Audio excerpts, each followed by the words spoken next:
Okay, underneath the truck, this is the oil pan drain plug. This black box is the oil pan itself. Here's the beginning of the bell housing. That's where the transmission is. This is actually coming out with the engine. Okay, so drain the oil. All you need to do, have your pan ready underneath it. Nice clean pan. And this particular bolt, it'll vary from truck to truck, vehicle to vehicle. This particular one's a 5/8.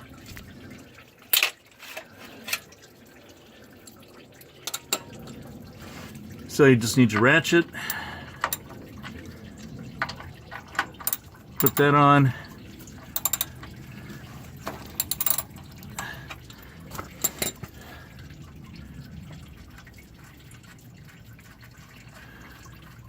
And here's where the gloves come really in handy on this. All right, and out it comes.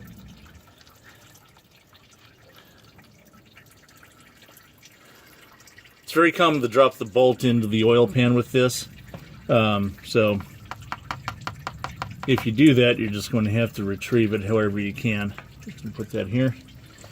And it's always nice to have some kind of a rag or something to wipe your hand off with.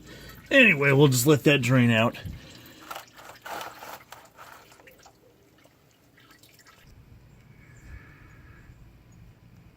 Anyway, when it's done, it's just going to dribble out like that. There's always going to be some residual oil in there, so don't worry about it if there is. Now you just put the bolt back on. Get a good angle for that. Don't drop it in the pan. You'll have to fish around for it.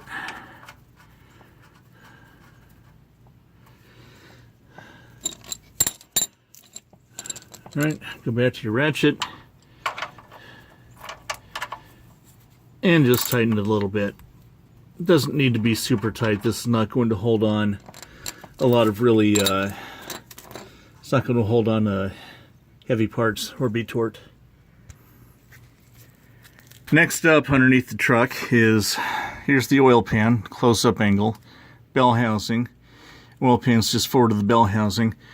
Right next to it on this vehicle is the oil filter. So that also has oil in it. What you want to do is move the drain pan underneath. And sometimes you can just pull this off by your hand. Sometimes you need a strap wrench or an oil wrench to pull it off. And it gets very slippery.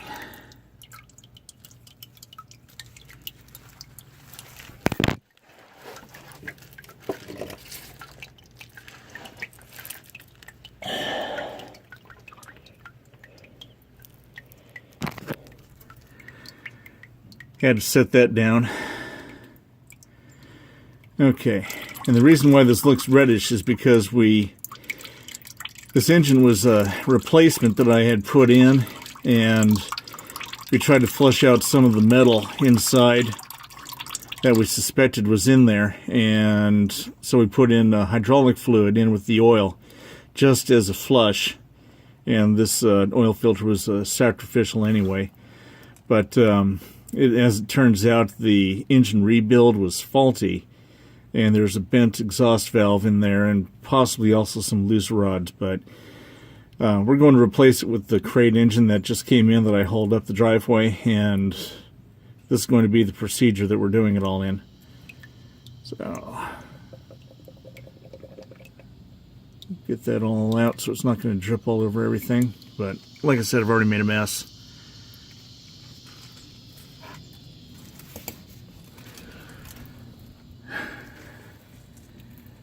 Anyway, this is where the oil filter always screws onto, and you want to keep this surface very clean. You want to keep it dry before you put on another oil filter. If there's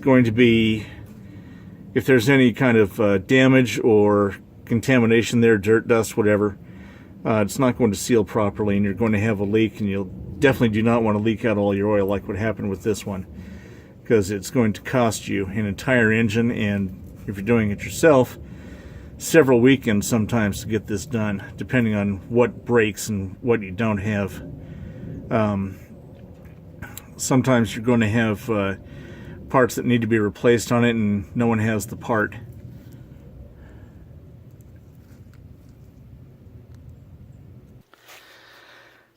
Okay, so with this I'm actually draining this out into a bucket so that I can cycle the oil.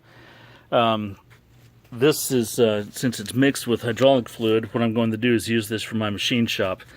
But I need to reuse the cooling fluid for the radiator that's inside, so what I need to do is clean out this oil drain pan and flush the hoses the other way. Okay, I only got some of the coolant out of that drain plug, and this is what it's looking like in there. There's some contamination, some things that wash down from the truck, so I'm probably going to run this through a filter before I put it back in. This is all fairly clean, so it can be recycled back into the new engine. It's just coolant and water. Anyway, underneath, what we need to do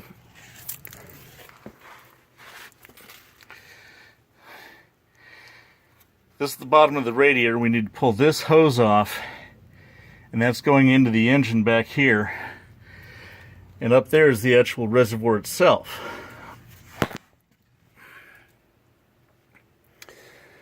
So, to drain out the reservoir, I could do the top line, or I could do that hose from underneath the radiator, or if I can follow this up, these two hoses here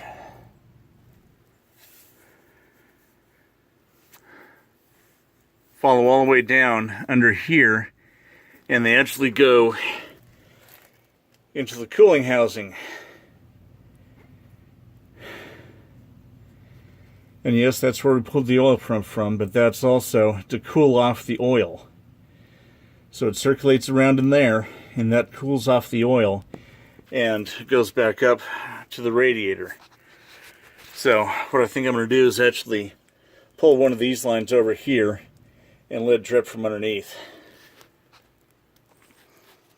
Okay, this is a nifty little tool from Craftsman. This is to remove the hose clamps that are on the hoses, and the way it works,